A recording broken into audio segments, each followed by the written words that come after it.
Thank you, everybody, for joining the 5 questions to get the diversity and inclusion conversation started in your organization. I'm your host and facilitator, Julie Kratz. If we have yet to meet face to face or more recently on the phone or on a Zoom call, I'm a speaker and author and inclusion leadership, inclusive leadership trainer focused on allyship. And so, kind of my unique message that I bring to the world is wanting to help people be allies for people that are different than themselves. And one of the great ways we can do that is by being there for others and supporting them, and by asking some of the questions that the content is designed for you to uncover today. So a bit about me: I spent 12 years in corporate America doing a variety of things. So a little bit of everything from operations to marketing to sales to supply chain, tech, manufacturing, agriculture, you name it. A little bit of everything, which helps me so much in my business today as I pivoted those pivot points in my own career to pivot and start my own business. But it was, the common thread was leading teams. So I got to be a people leader very early in my career and nearly my entire career. So coaching people, mentoring people, I didn't always have the tools to be successful, and I had to figure it out on my own a lot. And that's what really propelled me to start my own business, Next Pivot Point, 6 years ago. So we exist to develop inclusive leaders, train women to build winning career game plans while promoting inclusion and equality in the workplace. And sadly, while many believe in diversity and inclusion, 80% of people in any given survey say, yeah, that's the right thing to do. Sometimes we have trouble actually doing it. So I think the doing part doesn't need to be as hard. Therefore, I've written some books about how to build a winning career game plan for women, how to be an ally as a male ally for women. And my latest work, Lead Like an Ally, is a journey through corporate America based on the treasure trove of stories I have from speaking and talking with a lot of women in corporate America. But overall, diversity is woven in there from a race perspective, ethnicity perspective as well.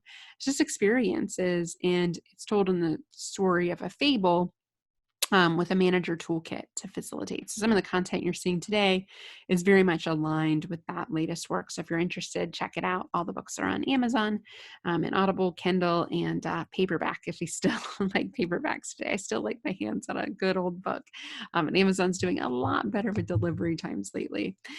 So about me, I do women's leadership speaking and training, and really my message is about equality for all. So I am a mother. I have a bonus child that's 17. I have a 6-year-old that's pictured here a few years ago, Jane, and then I have one on the way that I just found out was another girl. So apparently my destiny is to raise strong women. I'm getting the message, universe. But it's exciting. So I'll have another ally on the way here in the fall. And when I think about the world and why I do the work that I do, especially in times like this, where, trust me, like a lot of people I'm talking to are kind of questioning, should I still keep going with this? Like, is there another thing I'm called to do? I'm really reminded by how important the work is for future generations. They're going to they are demanding diversity and inclusion. It's not a nice thing to do. It is a must thing to do. And my little girls, I really want the world to be more inclusive for them.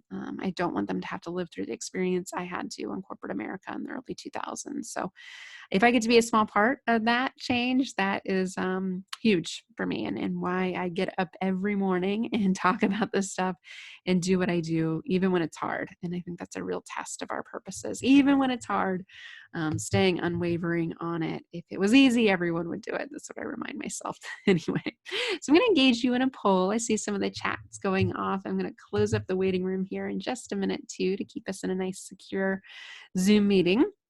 But I really want to learn from you. What do you hope to learn today? So you have so many choices. There's so many things you could be doing right now. I'd love to think you got up this morning and you're like, I can't wait to go to another Zoom meeting.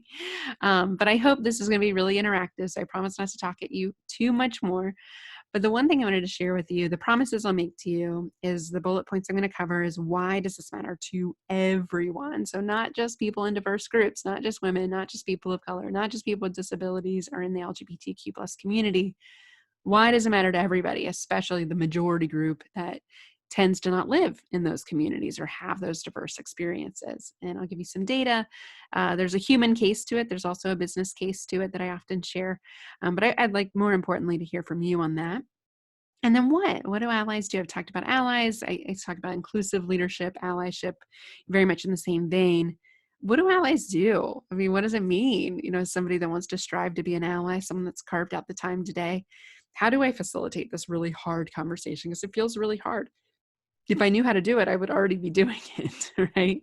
And I don't think it has to be that hard. And I think that's why D&I has been so hard over the years, is that we've made it harder. We've made it really academic and theory oriented. And if you do this wrong, there's shame, and it should be easier. I know I've screwed up along the way, and I know a lot of my clients have, and that's okay. That's actually part of the journey. If you're willing to fail, it's not okay to keep making that same mistake. You're going to be willing to learn from it, which I think that's what allies do really well. They're vulnerable. So I'll talk about some of those skills. And then the how. So I've got 5 questions for you today. That's the title of the talk. But I really think they're pivotal questions. And if you'd be willing to even walk away asking one to your work team, or have a virtual discussion or coffee or whatever your team looks like, however you're interacting nowadays, just ask one of the questions and just sit back and listen to what they have to say. I promise you, I've never had someone take me up on that exercise and it not be like flooring information. Why haven't I been asking these questions more? Because I want to have the answers. No, I'm kidding. But a lot of us don't ask questions we don't know the answers to ourselves. It's really uncomfortable. And then we'll wrap up the end of the talk here today with some tangible things you want to do. So I want you to self-select one thing, one commitment you will do as a result of what we learned today. So I'm going to start the first polling exercise. And that is what you hope to learn today. So of those bullet points, what resonates with you? And I am going to lock up our meeting. And so we got 37 officially on. I always aim for 80%. So this is good data for you to take back to your organization and see what other, the majority of the group on the line are HR leaders, diversity inclusion leaders, or C-suite leaders, and middle managers. So these are great. This is great intel into what everyone else is thinking around this subject. All right. Thanks, Gloria, for that message. All right. 7780. We hit the 80 threshold. That's always my goal. So I'm going to wrap up the polling here in a minute. Just a couple more people left to vote. If you just joined us, not too late to jump on and think, why do I want to learn? What do I want to learn? What do I hope to gain from this hour of my life I'm spending with this group today? So why diversity matters looks like a couple. What allies do to facilitate an inclusive conversation? That's a close second. And looks like the winner is how to ask pivotal questions to facilitate a meaningful dialogue. Thus the title of the talk. So I'm not super surprised by that. But the question asking will make sure to have a good, rich conversation around that. So why? I liken inclusive leadership to just being a leader. So when you think about being a leader, and that word is so packed with personal details and interpretations of what it means to be inclusive, allyship is really is in the eye of the beholder. And so if you think about being an ally and being a leader, and then the circles overlapping here in this graphic, is they really are a lot in the same. The more you're an ally, the more you're supporting somebody different than you, whether that's mentoring, coaching, spending time with them, advising them, just being there in the support that they need in the moment, the better leader you are. And that leadership isn't a positional, I'm not going to use that as a positional term. This doesn't mean having manager in your title. It actually means choosing to lead from where you're at in the organization. Everyone can lead from where they're at and be an ally. And leverage those influence and skills. And the subtitle I have here is one of my taglines I love to educate people on, because the word ally is a little bit, I wouldn't say controversial, but people have different thoughts about it. And it's a personal definition. I don't own the definition of the term. But what I will say is resoundingly, people tell me it's in the eye of the beholder. So I can't say as a white person, I am an ally for the African American community. That's just not appropriate, right? And the reason that's not appropriate is I don't get to decide. I can say I want to be an ally. I'm striving to be an ally. I'm trying to be an ally. I'm committed to being an ally. Lots of other ways to illustrate that without saying I am, okay? It's much better if somebody in that community, somebody that is different than me, recognizes me as an ally. And even being an ally for women. right? I can't really self-proclaim identifying as a woman myself. So just be careful with how we self-boast. I usually find if someone says, I'm an ally, you might have more going on behind that than what's coming on. Maybe some insecurity there or something that we're trying to cover up. So using language like I'm trying, I'm on the journey, I'm striving, those types of words tend to resonate a little bit better. And then the business case for this, being inclusive and having inclusive leaders, especially the middle band of leaders inside organizations, which I know a number of you are or manage, 87% better decisions with a diverse team and 19% better business results. And this is, I think, the message I'm getting from folks right now in the COVID world is this is on the back burner. I can't talk about this stuff right now. I have three, people look at me like I have three heads if I'm talking about it. We actually have really good data from 2008 to show completely the opposite logic. So companies that were measured that increased diversity during our last economic recession, 2008, 9, and 10, they've studied that 2-year change period in revenue. And I can send you all the article if you're interested, just message me. But it basically uses a baseline kind of standard group versus the diverse group. And I don't think you'd be surprised, folks on the line, believing probably in the business case yourselves, those companies grew moderately, just 14%. But conversely, the majority group of companies decreased revenue by 44% during that time period. So if you're getting pushback on D&I right now, I get it. You might have to manage cash flow, making sure everyone's getting paid. You're getting vendors to pay you.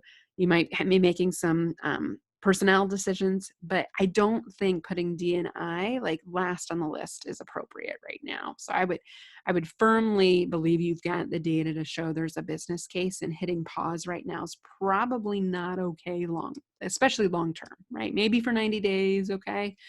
A lot of business leaders, D&I leaders, are jumping into the business right now. That might make sense, but there's got to be a timeline for when that migration, that back, to the priorities that this is important. This has to stay important, especially in trying times when we're being tested. So really cool data to support this.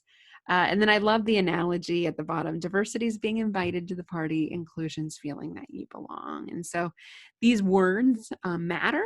When you say something like diversity, it can be a little jarring to people, but I think when you focus on inclusion, that's a little safer. And allies come into the conversation easier when I talk about being an inclusive leader. Oh, sure, I can do that. Fostering a sense of belonging. People don't stay places they don't feel like they belong. So just unpacking that and helping people understand how those feelings translate to business results. So the human case and business case are very tightly woven together. The why for allies, most importantly, and I think from a gender perspective, thinking about the data we know, and this sets the stage, I think, for all dimensions of diversity, but there's some good data on gender I just want to share as a leading indicator. Boston Consulting Group actually measured when they brought allies into their women's group versus when allies weren't involved, and it was just women only, talking about women's issues, air quotes on purpose there, because they're not just women's issues. There's a 3x difference when you engaged allies. So 32% success rate, women talking to women, 96% success rate engaging men. So if I do the math on that, the ROI on that, that's pretty strong. I'm going to go with the latter option, engaging allies. And then Lean In does an annual study. I don't think they've had a chance to do it this year, of course, with everything going on. They've got some new data, though, that's painting a little bit of a negative picture on a backtrack of gender equality. But I will say this whole managers retreating from the conversation thing is a big deal. So 60% last year said that they were afraid to work alone with a woman. Uncomfortable was actually the word that they used. And that was a big jump from a year prior. So me too, in the COVID world too, I think being afraid to say something or do something that's going to upset somebody. Men traditionally, those that identify as men, have struggled with tears or emotional responses and things like that. So I think sometimes we're afraid of what we don't understand. This really speaks to that. At the same time, we need our allies. Allies are retreating. So how do we bring them in, right? And these questions, I think, will really help you. And then last but not least, Catalyst in the S&P 500 companies, the higher up the women, the fewer the women. So actually this data just got updated this week. There's a new report. Oh, like drum roll. Want to see how many CEOs are women? I wish it was higher. It's 7% now. Whoa. Yeah. So it's not 5% anymore. At least this number's changing all the time, right? But actually, if you look back the last 10 to 20 years, yeah, 20 years ago, we were like 1 or 2%. So I guess that's an improvement, right? I'm not going to celebrate 7% personally, but the data has really shown it's hovered around 5, 6, 7% up and down for the last decade or so. So while that's good news, it's not good enough and it's stagnant at best. So just cautionary tale there to celebrate too early. Say until we're at 50%, I'm not going to be too happy with that. But progress is progress, and we've got to note that. And then just more importantly, 45% of the workforce, but these middle bands too. Not so good. So I'm going to launch another poll. I want to hear from you. I talked about the business case, the why for allies, the human case. What's the business case do you think for this conversation? Why do you care about this? Why should your organization care about this? So a few things that people tell me, and I'm launching the poll, so if you can see it, usually people tell me turnover, engagement, right? I want more engagement for my team. And that's probably the number 2 thing that companies are telling me right now is cash flow, of course, is number 1. But motivation, morale, engagement is number 2. Like it's like Groundhog Day. I mean, does anyone wake up in the morning and you're like, oh, this again, right? Like, I put on a jacket today. So they blur together. And I know I get so much energy from doing things like this. So I bet your team would too. Not just having another Zoom call, but a Zoom call with content, a Zoom with like thought-provoking things and ways that you can grow and get better. Kind of hit pause on that. And I think that's a shame. All right, almost at 80%. You know my rule. I got to have 80% to have an official vote. Yes, somebody took me up on it. Yay. All right, so we've got at the minute, I always like to close it down officially. The winner is engagement. That's almost always the winner for this exercise. So 67% of you said the cost of engagement. And anybody that hasn't seen the Gallup data on this is another number that's been super stagnant over the years. 2019, the engagement, only 35% of Americans were engaged in their work. So that's like a third. So 2/3 of people are going into work just for a paycheck or actually angry going into work. So there's so many spillovers effects. So obviously the reason I have multiple choice for these is that productivity is affected by engagement, innovation, they're all kind of tied together. But if you had to hang your hat on one that you could get your team to buy into, I do believe engagement is highly, highly correlated to inclusion. There's good data on this too. Innovation. We do know the folks at HBR have measured this. Innovation in decision-making, that decision-making stat I shared with you earlier is helpful. And that was the third tie there for decision-making. So the value of good decisions, the value of innovation, and especially innovation, like who do you want to be serving? Who's your customer base? Who's your client base? What community members do you want to be serving? Are you reflecting that in your organization, especially at the top? And that's where I struggle working with organizations that say they're focused on diversity and inclusion. And you look up at the top and it's pretty male and pale. And it's like, is that who you're serving? Is just white men? A lot of times like, no. Most of our customers are women, or not, we're really active in the ethnic communities and people of color. Like, well, you're not looking, you don't resemble that. And be careful with diversity too. It's just not optics, not all visible, but invisible pieces too. But a lot of times we can see that and we can measure that. So gender and race tend to be the big ones. All right, so engagement. We're going to go with engagement. So let's support that theory as you go back to your work teams. I want to motivate and influence them with some of these questions. M also shared risk mitigation. And Renee, how to be an ally when I myself need an ally. I hear you, Renee. I actually get that one a lot. I used to use that polling exercise of like, who has been your ally? And people are like, I don't know. And I'm like, oh, that makes me sad. There are some ways to engage allies, Renee, that I can offer and share with you as well. But essentially looking around your organization or your existing network of people you could learn from. I think that's a really big question to ask yourself. Who could I be learning from right now? And how could I spend more time with them? And in my local community, obviously we're not meeting in big groups anymore, but I'm doing walks with my mentor, socially distanced, of course. I'm doing Zoom coffee chats with people. There's lots of ways we can continue to meet with people, because I know when I stopped doing those things for that first month, my energy started waning, and our allies fuel us. The people that give you energy, finding time out now more than ever to spend time with them. When the temptation is just to, hunker down and binge watch Netflix, which I know that temptation myself, and I do indulge as well. So zero judgment on that one. So that's the why. What's the what? So allies, I like to say, is an umbrella term. So if you're wanting to be an ally, engage more allies, there's lots of different roles you can play. So to that last point about wanting to be an ally, wanting to engage allies yourself, sometimes experiencing it helps you transcend that experience for others. And it's not selfish to engage an ally. So the first category of mentorship, how could you be there for somebody that's different than you? And specifically, a mentor is somebody you want to be someday. So think about somebody that's 3 to 5 years out in their career, or how they manage their personal life, or where they're in the community, whatever's important to you. Who's like you 2.0, okay? And I have a mentor that's a more experienced business owner, for example. So I go to her with key things that I'm working on in my business and pick her brain and get ideas. I also mentor others. The challenge with mentoring is we tend to mentor people that are like us, that look like us, that think like us, have similar experiences to us. And that's not who you're going to learn from. You're actually going to learn from people different than you. So this way, this is an umbrella. Kind of choose your own adventure with how you want to be an ally. Imagine these as like different choices, different spokes coming out of that umbrella. Advocate. How could you advocate for people that are different than you? As a white ally, or someone that strives, right, to be a white ally, constantly reading books, sharing articles, things about racism, and how, how people can communicate and advocate for people of color in a meaningful way. Well, I'm not taking the conversation about me. I'm actually making it relevant and sharing it to people like me that could learn from this message instead. So that's how I choose to advocate. But that could be publicly, that could be privately. It doesn't have to be like this big message. But a lot of times an ally, if you're in a position of privilege, just by being in that majority group, being white, being male, being straight, being cisgender, being able-bodied, whatever it is, your voice is just more likely to be heard.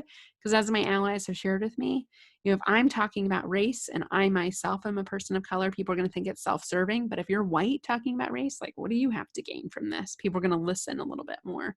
And so that shouldn't always be the case. But I think as an ally, just thinking about it that way helps you engage into the conversation and just be curious. You don't have to know everything to advocate. You can simply share somebody else's voice or thoughts. And that's what I try to do, is share what people are already putting out there, rather than always adding to the conversation on my perspective. Then it can become a splaining situation, whether that's white splaining, mansplaining, straight splaining. There's all sorts of splaining that people can fall into, and that's an ally trap. Don't go there. Challenge others. The best thing you can do is like hold up the mirror and be like, do you see this? And having people that challenge you, especially right now. Are you in a negative self-talk mode? Are you unmotivated? And I was just on the phone with my sales coach, and she was like, don't take a vacation. It's going to get worse if you come back. They're like, nobody wants to buy my stuff right now. Why should I be working? Like, you need to be working. You can take a vacation later, right, when you would plan to do it. So someone that challenges you when you're trying to hit the easy button. Someone you can challenge too that's different than you. Coaching, that's really listening and helping someone self-discover their own path forward. The number one ally attribute by a landslide is just listening with curiosity, being empathetic, not knowing what it's like to be them, but being curious to understand what it might be like to be them. And sponsoring. And this is somebody that's in a position of influence, oftentimes in an organization, that by sheer role, sheer voice share, the person at the meeting, if they green light it, it's good to go. Talk with that person. Let them know what you're interested in. And if you are that person, who could you be advocating for and sponsoring in succession planning meetings, talent management meetings, just conversations about people's careers. So this is where I want to open it up for chat, free form chat here. Just share your thoughts. What kind of ally, what's one of the ally umbrella terms that you like? How would you define being an ally? what term resonates with you.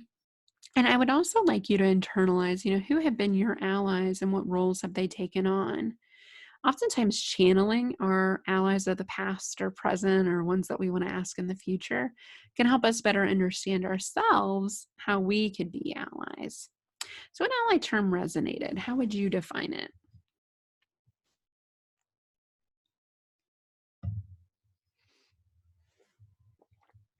All right, Mark's got it. Advocate and mentor, my past experiences. Yeah, so you've had an advocate, you've had a mentor. Mary said volunteering and showing up for events that promote diversity and inclusion. Yeah, being there, right? Understanding, seeking to understand, listening.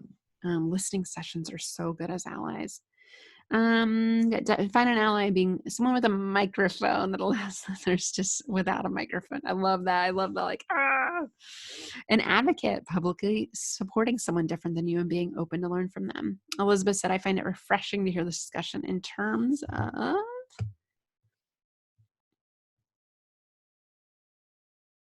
different categories, not just one. Past experience, mentor, sponsor, and coach. Thanks, Elizabeth. Chris said, I appreciate challengers the most. They give me to think differently and for myself.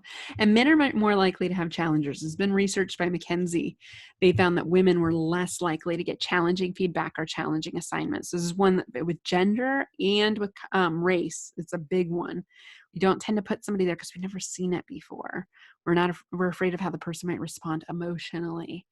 Renee, to advocate and be empathetic to another's experience. I love that. Empathy is one of my favorite ally terms. TD had advocacy, providing a voice to the voiceless. Yes, those that aren't heard, those that aren't seen, those that don't feel that sense of belonging. I love in networking settings to go up to the most random person I can find that just looks completely different than everybody or just has a different vibe. It's not, again, optics only. And like, I'm going to learn from this person. And if you take on that mentality, I've always been drawn to differences.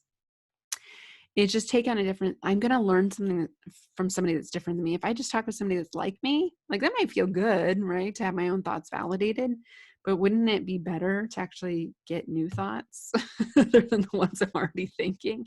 But yeah, as human nature, we kind of resist that. Susan, I have always considered myself a mentor to others. Note advocate, sponsors, advocates, and challengers. I like to use coaches. Perfect. Thanks, Susan.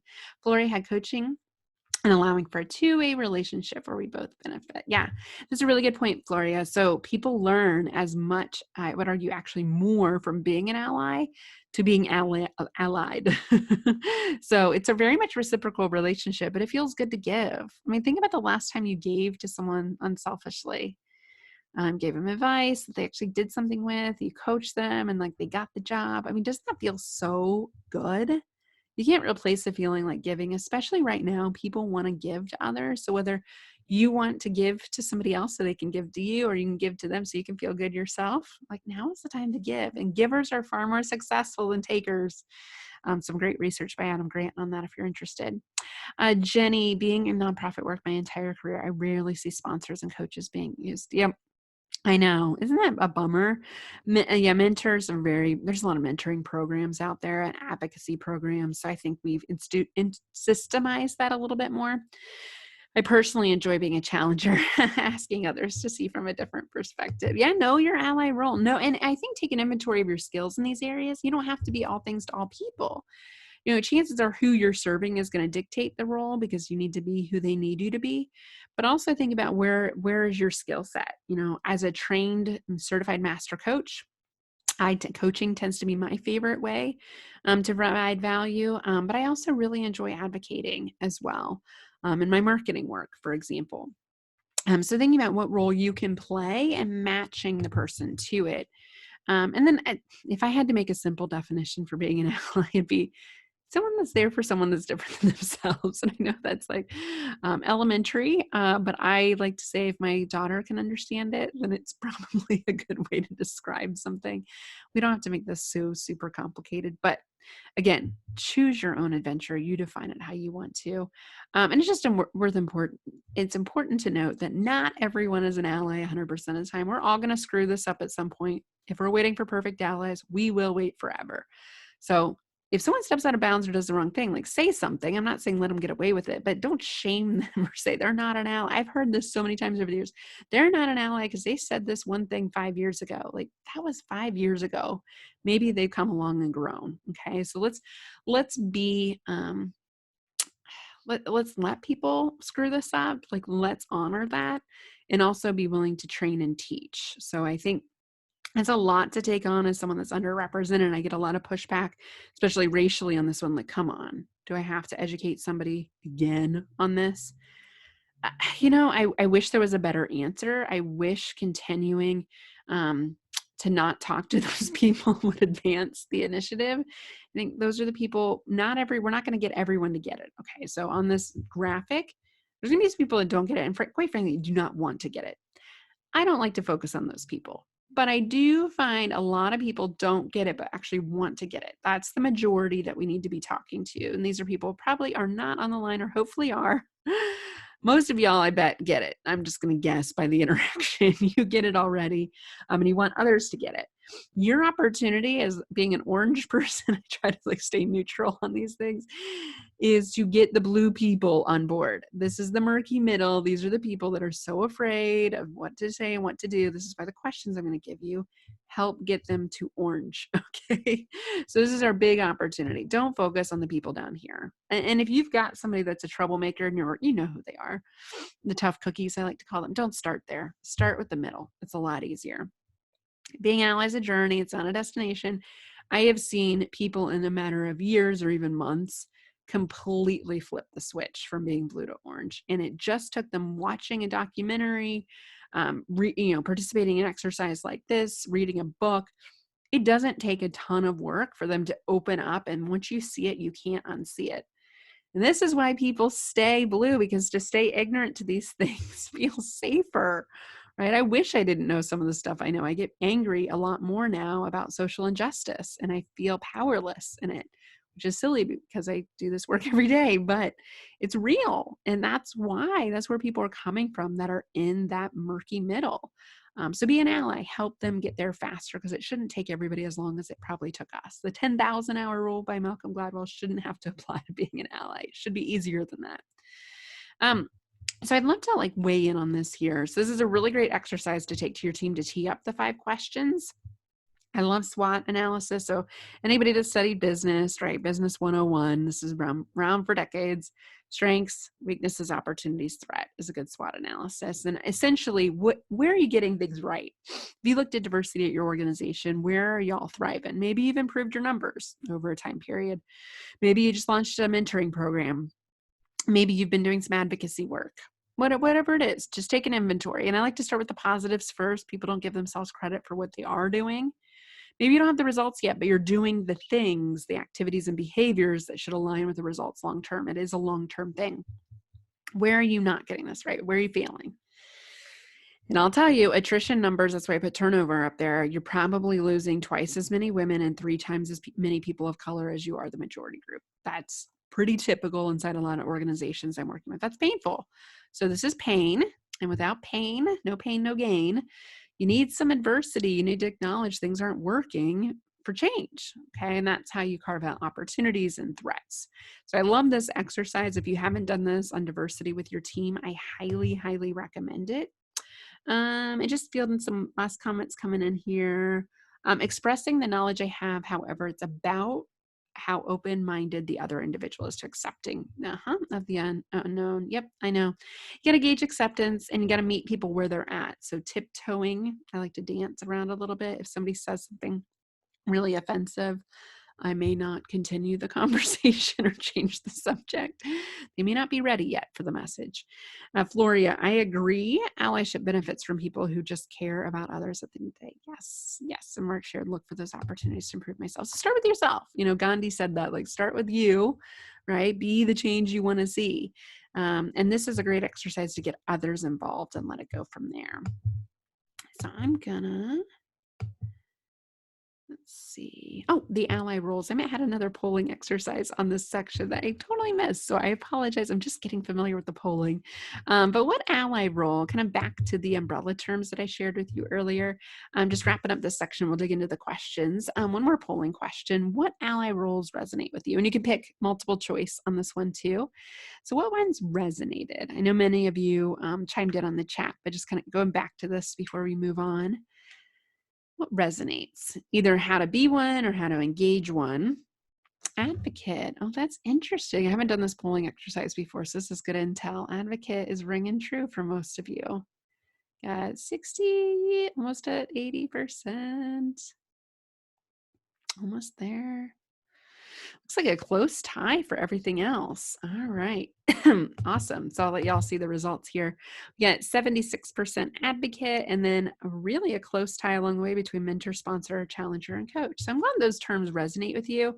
I'm constantly iterating my exercises and how I approach this topic. So that's really good to know. So the how piece is what y'all said you wanted to learn today. So I'm going to promise I'll spend the balance of the time on the meaty stuff. These are the 5 questions that I pose. So how I use this activity inside organizations that I'm speaking, training, or coaching with is helping them provide a framework, a structure for a pretty hard conversation. So a lot of times when people engage me, hey, we've been focused on D&I, we have employee resource groups, we've done unconscious bias training, whatever. You might have done some things, but people don't quite believe it's important yet. Like, does that sound familiar? Or, hey, we do believe it, but we're not quite seeing the results yet, or we have a lot of area to improve. Okay, that's probably fair. So the same types of people are being promoted, probably. Same types of people are hogging up meetings, especially in virtual world. It's even more magnified. Same types of people we're not retaining at the same level. So those are pain points. If that is you, where I would start the conversation is why. So Simon Sinek is famous for start with the why, his book. That's for marketing. That's actually for anything human. We have to have a why behind it. So people like to shortcut to the how, and y'all want the how, right? I framed my talk today on why, what, and how on purpose. And I almost always do that as a framework for my talks, because if you don't start with why and get people involved emotionally with the content and the business case and that human case, you've lost them. The people don't change behavior. If this stuff was easy, again, they would have already done it. So it's less about technique and it's a lot more about mindset. So you got to frame the conversation from a mindset perspective first. And so I like to start with the why. And this I would argue can be a 5-minute exercise. This can be an in-depth exercise. I'm going to give you one question here in a minute to frame the why, but I like starting there very intentionally. It seeds a much more in-depth, intentional conversation. Then visualization. This is a technique that's been around for a really long time. The neuroscience behind it is what our brain sees it wants to do. Okay, so again, behavior change is hard. Hardwiring in our brains. The older we get, those paths have been rooted like roots of a tree, just shortcutting everything. So we unconsciously do a lot of things, right? That's unconscious bias. To change that, our brain needs to see another version of the future. And so if you close your eyes and think about 3 years from now, where do we want to be with something like diversity and inclusion? It is a super powerful exercise. And I love to get leaders to think about this, because once they lock in on that vision, that positive reality, well, shoot, I want to make that happen, right? And so your brain actually starts mapping behavior to support that future vision, and often subconsciously. And so it's a shortcut to change behaviors based on that mindset. You got to put that vision in your brain. You got to remind yourself of that vision too. So I do this exercise frequently myself to kind of break my patterns of behavior that were based on the old way, not the new way. So visualization is a very powerful tool. I use it in coaching all the time, and I rarely have a negative result from that conversation. You got to keep the conversation going too. Fear, okay? So FOMO, whatever you want to call it, fear of missing out. If we don't do something different, we're going to suffer from some pain, okay? And this is where pain indicators are really important. And those that are not diverse in the majority group, which are leading most of corporate America, that's your organization. That's very standard and not okay, but that's where we're at right now. There's a fear factor of engaging the conversation. So how do we get people, instead of to fear it, to be like, I'm missing out on something, okay? So this is kind of flipping the script from fear to like, oh, but if I don't do something different, I'm going to not get these really cool things that I want. And then barriers, right? And then you can talk about the tough stuff. So there are systematic barriers everywhere in organizations. They're riddled all throughout the employee experience. I usually do an inventory of those when I'm working with clients, from recruiting to hiring to how we promote to how we increase pay, how we make decisions about succession planning. There's like big buckets in the employee experience you can break down, and there's probably systemic barriers that you're not even aware of. But there's also everyday behaviors, right? Just of how we invite people to meetings, for example, and who attends meetings, and um, what behaviors, are we promoting? What types of people are we promoting? Those are big barriers. And then priorities. So anything you want to do, you actually have to prioritize if you want to do more of it. So priorities really do work. So these are kind of the 5-question framework, and I'm going to dig into each one. What I'd love for you to do is pretend like we're having this conversation inside your organization. And I think we can deem this a safe place psychologically to share. So for those of you who feel comfortable sharing on the chat, each of the questions that I have posed here, all of those 5 questions, go ahead and answer it. Like, how would you answer this question at your organization? And just self-indulge, vent a little bit, share a bit. If you want to raise your hand and come off mute, if that's easier to share that way, that's totally fine with me. We just have about 15 minutes left, so I'm only going to spend a couple minutes per question, so we have questions at the end. But why does our organization care about D&I? And I like, not just like the superficial, like we care about all humans stuff, like get a little deeper. I like to challenge people on that in a safe way. If someone says, well, I care about all people should be treated equally. Yes. And tell me more, say more about that. This is where coaching skills come in. Just get people to talk a bit more and expand. Because those base level points, I think, are important. And I certainly believe that too, but there's more going on. Right? This is a deeper conversation than just what's good for all humans. So go ahead and chat at me. How would you answer that in the chat? Love to hear your thoughts. Our customer base is diverse. Thanks, Mark. Yep. I mean, again, I talk about mirroring your customer base. I think that's foundational. And two, I'm accepting changing demographics in this country. And in 5 years' time, ethnic diversity, I mean, it's a real thing now, but it is a very, very real thing where white will no longer be the majority. And most of Gen Z demands diversity. They expect it in the workplace. Revive ahead. There's profit progression when the company knows their target. You got it. Yeah, there's money on the table. Floria, the image of the organization and the community, and accountability to the board of directors, which is, ooh, that's interesting. You have a diverse board, but maybe not reflecting that in the organizations. Interesting. Elizabeth, company cares about its employees and their engagement, productivity, and growth. I like those. You pinpointed some elements of the business case specifically there. That's good, Elizabeth. Anna, our city and community is diverse. Yep, we want to mirror that. You got it. Mary had, without it only tapping a small percentage of talent, which will put it behind in all the categories. Yep. And that's a really good point. This is a journey. It takes time. So if you're not started on it, you're behind already, right? It takes years. This is not a short-term initiative. Recruiting, tennis. Oh yeah. I don't know how many people say, I can't find diverse talent. Like, oh boy, and diverse talent will roll their eyes at that. It's like, are you looking in, like, what places are you looking? Because you can't go back to the same honeypot looking for different people. Renee, appearance. Yeah, it just looks good. Keith, it's the right thing to do. Yep. And I dig deeper on that one. Adrienne, our community and member base is diverse. Board accountability. Those are good ones. Brianna, D&I will eventually become something that prospective employees will demand. Yeah, Gen Z, there's data on this. Pew Research Center released it. It's very compelling data about Gen Z that's entering the workforce. And this whole pandemic, I mean, that's just taking it up a notch. So I think it's easy to think short term, stay like how we are, but I just see so many changes on the other side of this. Okay, we spend a majority of our lives at work. It should be a place where people feel they belong and have a seat at the table. I love that. It drives engagement, productivity. Yep.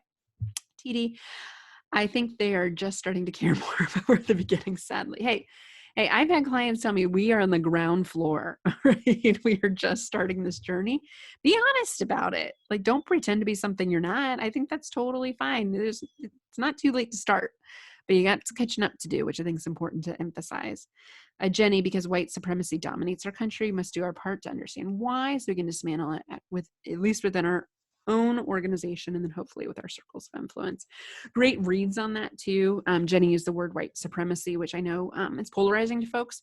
Me and White Supremacy is a book that really did change my life. I read earlier this year, very good read. And then White Fragility by Robin DiAngelo is phenomenal and it's assertive for sure for white people, but you gotta be uncomfortable to learn.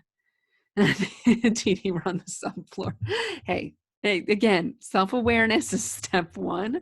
And getting the pain points. I think the pain conversation will be really important to your conversation. So the why, always start with the why. The second question I have for you, and just answer again on chat how you'd answer this at your organization. What would our organization look like? So this is the visualization question. What would it look like? So I have everyone close their eyes for about a minute. What are people doing? How are they behaving? What are they saying? What do they look like? Just write down everything. It's super fun exercise to do in a live setting or in a Zoom meeting. You can do it in a Zoom meeting. Got it, Hannah. You have to submerge yourself into the various cultures to understand what matters. Yeah, like our community. Yeah, these are good. I love this language. This is really fun. Y'all are passionate about this, I can tell. And thinking about that too, if you struggle with people quieting you right now, like I know I'm being quieted a bit, it's hard. It's already a lonely space, but it's gotten a little lonelier lately. Think about how you could use your passion for good, like how your passion is contagious and how could you spread it to others. And this exercise really helps. Mary would be modern, data-based, and not prehistoric, ritual-based. I love that comparison, Mary. TD, more women, people of color, disabled, LGBTQ. I like starting with dimensions of diversity. Yeah, you got to be specific about where we're trying to go and measure it. Metrics around that is really important. And I'm not saying affirmative action goals, mixed reviews on that one. Do what works for your organization, but having a scorecard and measuring it, what gets measured gets done. Most of the organizations I work with, they'll say it's important. I'm like, so tell me about, like, how do you know you're progressing? And they're like, we don't know. We're measuring activity. Like, that's probably not as good as you could be. Adrian, diversity at all levels of the org.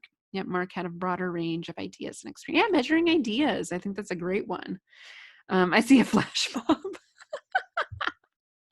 I think that's such a fun exercise. Can you see how this could be really creative and fun instead of like, we need to be more diverse and inclusive, which feels shaming sometimes. I think despite our best intentions as D&I professionals, we sometimes explain to them why they need to do it, get them to tell us. Floria had, it would not be so siloed. Authenticity of thought, intent and actions, currently lots of faking. Oh, yeah. And inauthenticity is not good for trust. More people of color in leaderships, Sunny said. Brianna shared gender and racial diversity starting. Yep. More smiling, says Chris. Allison, everyone be able to bring their authentic selves to work. Wouldn't that feel so good to be fully human and not have to cover and pretend to be somebody else? Jenny, collaborative, consensus-based, equitable access to all, honoring all sentiment, beings, and kindness. Oh, who doesn't want to work at a place like this? And the thing about it is doable, right? We do have choices every day we can make to support this. So what would we gain by having more diversity and inclusion? So I think we've hit this on the business case. Y'all have articulated some of this in your visioning exercises. So this is just a supplemental question. I like to focus on gains and losses to get like pain point drivers. Oh, so you want more of that, right? You want more of that profitability, which by the way, McKinsey's measured this from a gender perspective is about 21% higher profitability when there's gender diversity. And when there's ethnic diversity, that number goes up to nearly 40%. So, and these things compound too, and those are just two of many factors that exist. So what do we want more of? We want more ideas. We want trust. We want compassion. We want engagement. And I like to pinpoint it just to a couple, narrow it down to a couple, isolate a couple priorities that are really important. Okay, so that's one. And then just in spirit of time, I'm going to fast forward a bit. What's holding us back from maximizing diversity and inclusion? This is a fun question. Again, there's systems involved here. This in itself could be a 2-hour conversation, but for the interest of time today, just focusing on just a couple key things, a couple key barriers. Was holding us back is just a really good question to get at pain indicators with people. So if we want this, like, why aren't we there? There's all these great benefits. Why aren't we there? If we care about this, why, like, it should be obvious. We should be there. Why not? Bias. So yeah, and then people go to bias training, which is okay, but not the best place to start, Mark. Fear. Oh, yes. Implicit bias, old ideals. Yeah, and to recognize we all have bias. I mean, the implicit association test can really help people understand, like, women are just as biased against women, people of color are just as biased against people of color. So just because you're in a majority group or minority group doesn't mean you're not affected by this too. Traditional values. Yeah, the old way of doing things. And it's like, how is that working for us? Right? I'd love to ask that question. Like, okay, so that old way is working. Okay. They're like, well, no. Oh, so we want to do it differently. Okay, what might that look like? Yeah. Reluctance to change. Yep. Change is hard. Doesn't have to be. Mary, what did Mary have? This has worked in the past. Huge xenophobia. Yeah. Fixed mindset, growth mindset's a great book. Hannah, the status quo for sure. Ignorance, closed-mindedness. Yep. There's just acceptance in the culture of your organization. It's easy to do what we've always done, right? And these are all barriers to diversity, innovation, and things that I think are really being challenged right now. If you're not changing, I'm scared, right? Companies are having to change really quickly, and people are a little change overwhelmed right now. So finding ways, again, these questions can just kind of safely put people in a place to imagine, pretend. I love that. Let's pretend, and playing that with people. It kind of takes your inner child back in, and it's safe for people instead of like, oh, I'm biased. There's something wrong with me. The old way we can't hold on to. Flip that script, make it a positive thing. And then this is how I always leave most conversations was one thing. But these questions, I say, what is one thing you can do to positively impact diversity and inclusion? And I have people personalize this. And so what are you willing to commit to, especially as a leader? Spending time with people that are different than me. What a thought. Diversifying my own team and talking about personal accountability. Everyone has choices and decisions they can make, right? And so what's one thing? People will list a whole gamut of things. You're not going to do any of them. You list one thing, you're much more likely to do them. The insider versus outside culture. I hear you, Cindy, on that one. Share my perspective. Yeah. So that's one thing, Allison. I love that. Other thoughts on this question? Appreciate y'all sharing. These are really, really good conversations. I know I'm learning today. Be open, be transparent. I think that's a big lesson learned through all of this. Leaders that are being transparent with their people. Hey, we're going to have to make some tough decisions. Just letting people know, because otherwise people go to worst case scenario in their mind, right? And just recognizing that by letting people know, I can't keep avoiding it forever. That's going to scare people more. Tell them what I can tell them what I can't tell them. You don't have to spill the beans on everything. Floria, be consistently inclusive in how I work in my relationship with others. Walk the talk. Model it for others. Love that, Floria. Being vulnerable. Yes, I don't know. Admitting mistakes, weaknesses, those are vulnerabilities. Jenny, I'd be willing to have your mind changed. Yes, CD, drive for diversity inside our recruiting teams. It's good. Oh, wow, there's an avalanche coming. Role modeling, compassionately proving them wrong. Show them, Mary. Vulnerable, that's it. Acknowledge your own biases. Be self-aware. These are so good, so good. So last but not least, I know we're in the closing minutes here, and I want to open it up for any questions y'all might be having. What did you take away from the conversation? So a couple things you can do. Absolutely. Take those questions and run with them. If you want some help on this, I do have a virtual learning program on inclusive leadership. So it covers these 9 categories. It's self-guided, but there's discussion boards, there's badging, there's all sorts of fun stuff in my own learning management system, or actually you can take the content and put on your own learning management system. So it's something I'm excited to offer. I'll send you info with more on that. You can read my book, Lead Like an Ally. So there's actually a book discussion guide. It's available on Audible, Kindle, and paperback. So please, please, please, if you like the content today, go on Amazon, check out a copy, share it with your team. This can be a really great, healthy conversation to keep going. And then commitments. So what's one idea you're going to take action on? Go ahead and chat at me. Thanks, Sarah. It's such a good book. Highly recommend. I was refreshing. I have a book talk, 2 book talks tonight. It's a long day. And I was rereading it today, and I was like, I do enjoy reading this. I was like, you're like liking your own stuff, but it's a story. So it's a really quick, easy read, especially right now, escapism from the daily stuff on a heavy thing like D&I. So I'd love for you to all definitely sharing these questions with my team. Thanks, Hannah. Elizabeth had make an effort to connect with others not like me. Yes, just inventory who you spending time with. Continue to advocate for change. We got role modeling. Other thoughts here. SWOT analysis on the D&I team. Yeah, that's really a cool exercise. Highly recommend it. So good stuff here. The last thing I'll leave you with. So I mentioned before, the two things my clients are wrestling with is one, cash flow, business continuity, keeping the business running for the year. Totally get it. The second thing people are telling me is to stay motivated. And it's really hard when it's like Groundhog Day every day. So if that's you, if that's your team, I'm extending a personal invitation to my motivational workshop series. So just 3 Zoom calls, but much like this, even more, because we'll have a smaller group of like-minded folks. We'll do polling, we'll do chats, we'll do exercises before and after. So I've taken all of my content over the years and really focused on how to motivate folks. So you'll see things like visualization in there, goal setting. The 3 topics are resetting your vision for 2020, reprioritizing your goals, and then remotivating and re-engaging yourself and your team. So if that's of interest to you, I'll send you a link with a 20% off coupon that you can join that, and it starts in just a couple weeks. I'd love to have you there.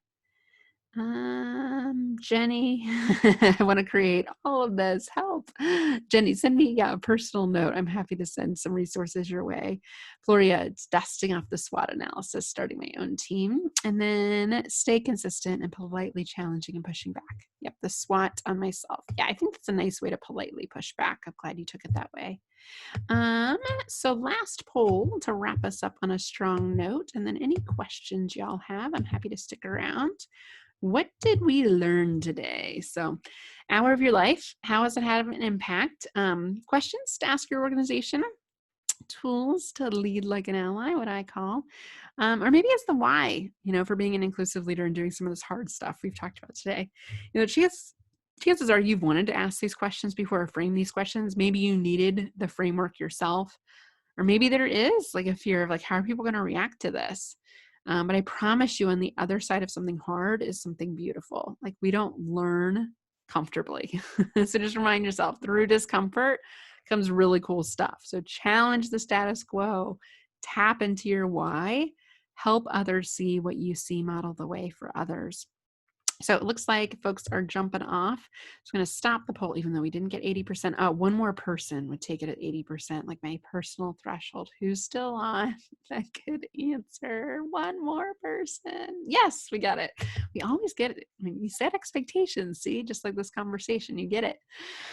So the winner here is questions. Yeah, I like that. Tangible things. People need tangible things to walk away with, but some other tools to lead like an ally, and the why for inclusive leadership. So I appreciate y'all joining today. We're at the top of the hour. We're all in this together. I love that, Reviva. And Jenny, being reminded of the why. It drives everything. Start there. Please, please, please start there.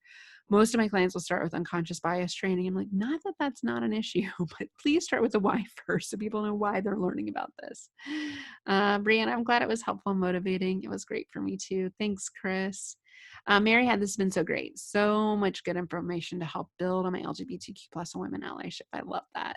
And focus. It's okay to focus. I prioritize a bit more on race nowadays, just because I'm so curious about it personally. I've made some good headway over the last few years.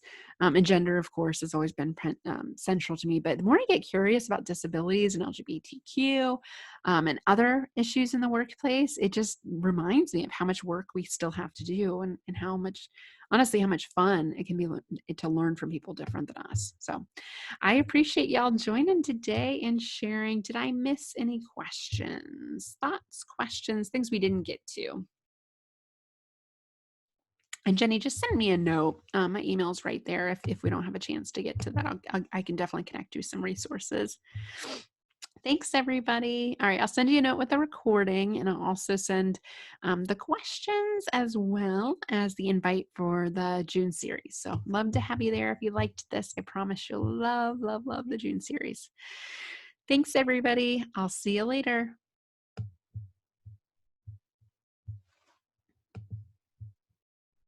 Bye. Thanks, Susan. Thanks, Sam.